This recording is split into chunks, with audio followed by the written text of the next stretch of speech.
Erev Tov type. Let's continue talking about Selichot. A lot more things to discuss about that.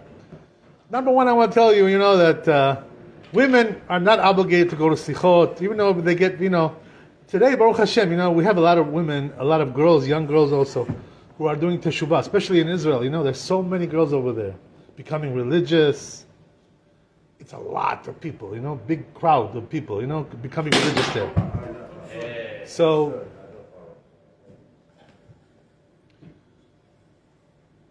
what they do is, they say, well, let's do teshuvah, let's go to Selichot, right? And go to the synagogue for Selichot.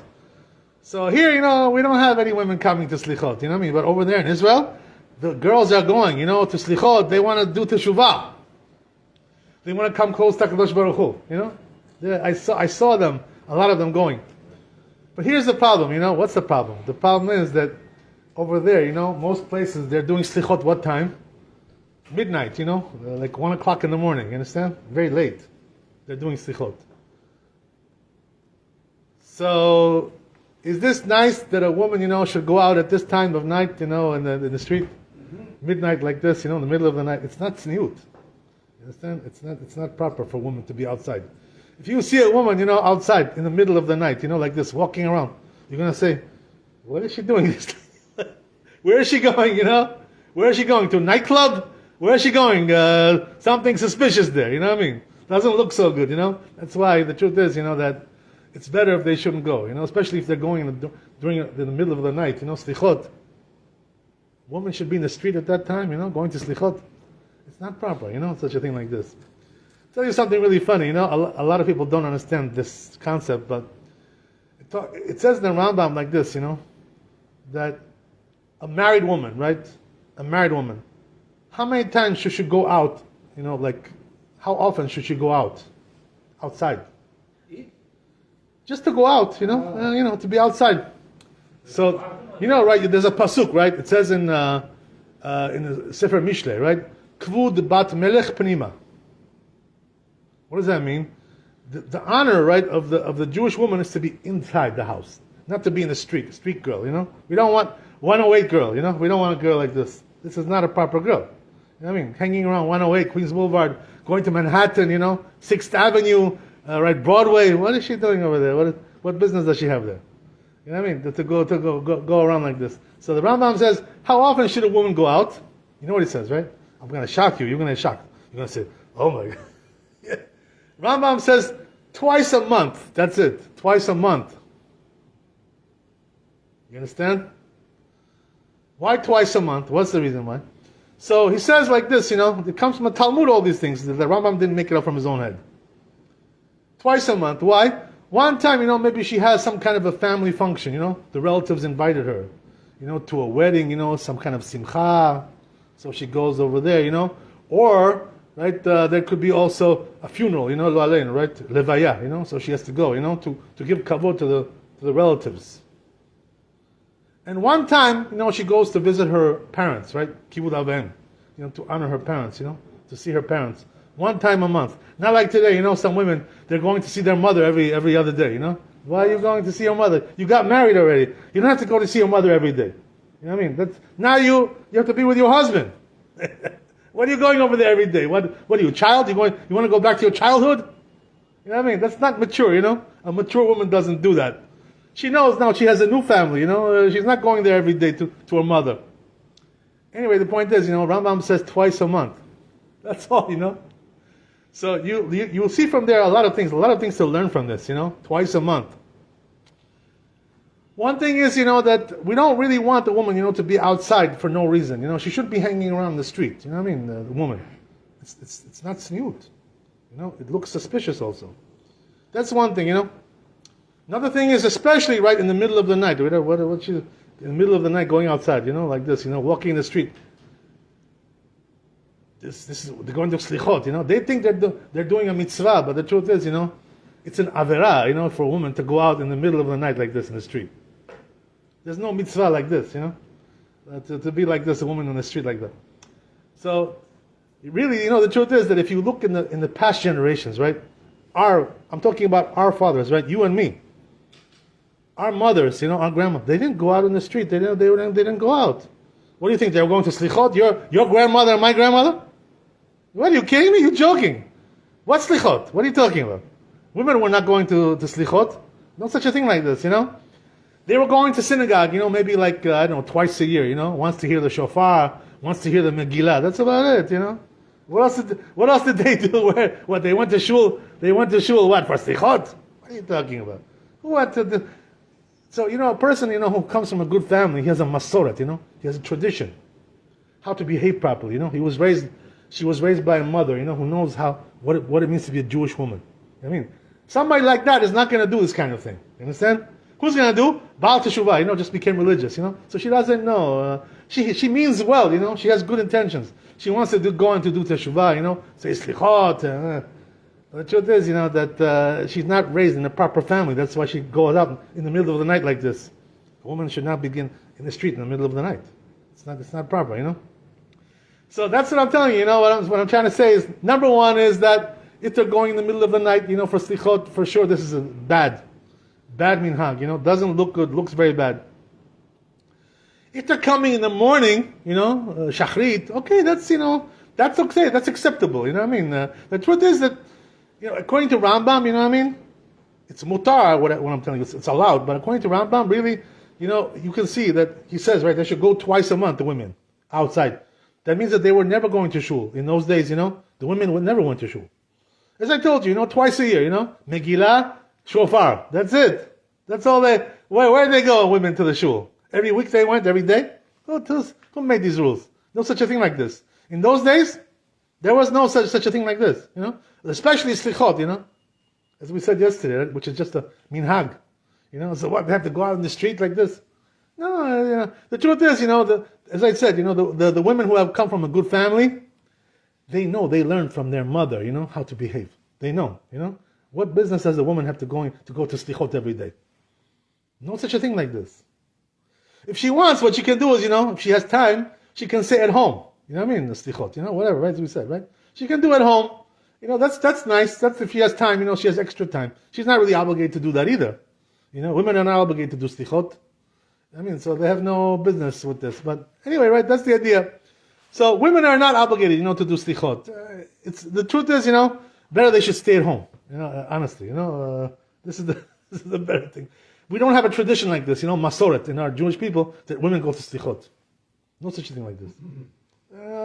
Okay, that you understand, right? So let me go a little bit further, right, when it comes to Selichot. Now let's talk a little bit about the times of Selichot. Right?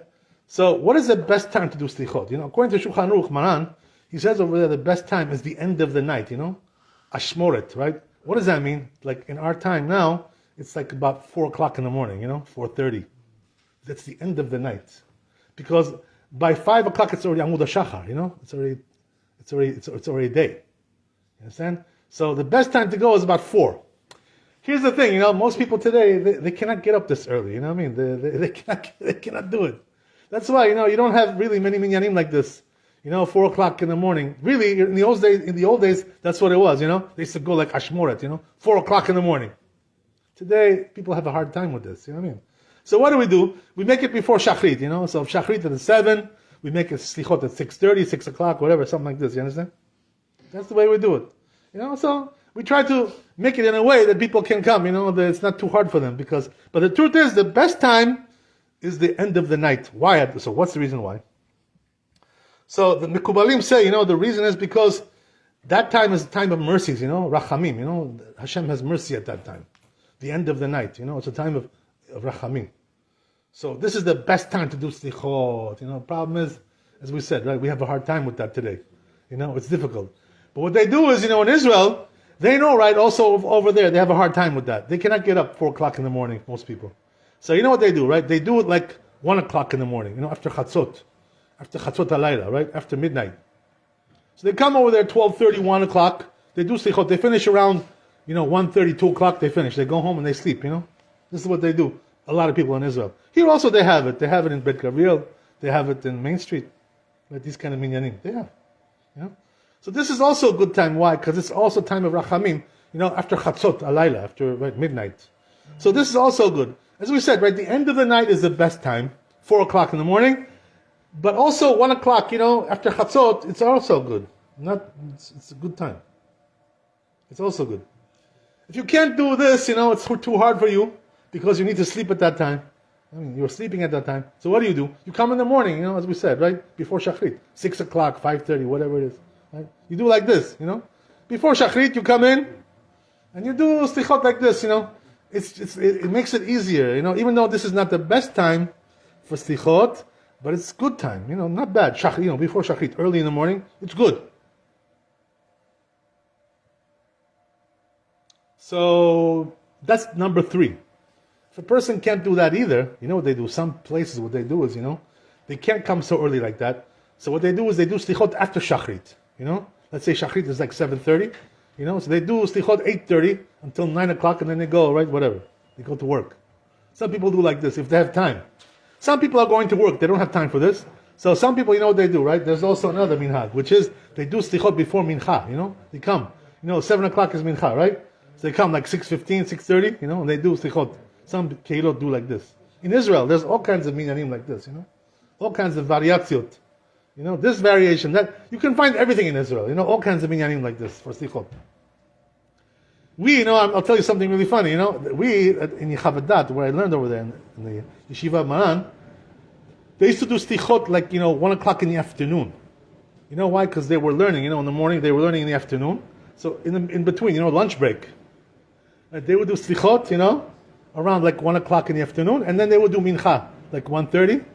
So they would do everything in one shot, right? That's also another thing.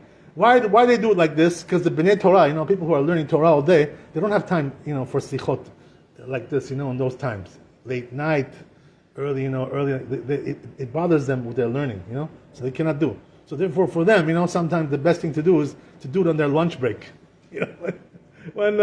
So there's all kinds of variations, but here's the thing, right? There's all kinds of possibilities like this. But one thing the Mekubalim, they say, Kabbalistim, they say, don't do Selichot at night before midnight, before Chatzot, Alayla. Why? Because this time of dinim, So they say, that if you're doing Selichot at that time, it's like, it does more harm than good, It's worse. You're making it worse, not better.